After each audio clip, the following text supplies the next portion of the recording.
मालवणच्या छत्रपती शिवाजी महाराजांच्या पुतळ्याच्या दुर्घटनेनंतर राज्यातील शिवभक्त आणि विरोधी पक्षांमध्ये असंतोषाची लाट पसरली। त्याचेच पडसाद धुळ्यात पाहायला मिळाले असून आज सोमवारी धुळे महाविकास आघाडीच्या वतीने महायुती सरकारच्या प्रतिमेला जोडे मारून निषेध आंदोलन करण्यात आले। धुळ्यातील छत्रपती शिवाजी महाराज पुतळा परिसरामध्ये करण्यात आलेल्या या आंदोलनादरम्यान विकास आघाडीचे सर्व पदाधिकारी कार्यकर्ते उपस्थित होते।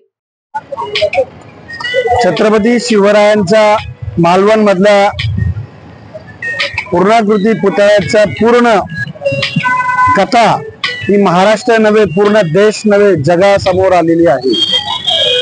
ज्यांनी जगासमोर विकासाचे गप्पा केल्या ते या हिंदवी स्वराज्याचे जनक छत्रपती शिवरायांच्या पुतळ्याचं रक्षण करू शकले नाही।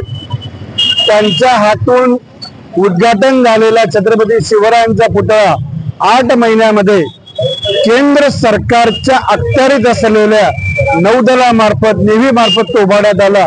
तो सुद्धा निकृष्ट दर्जाचा होता।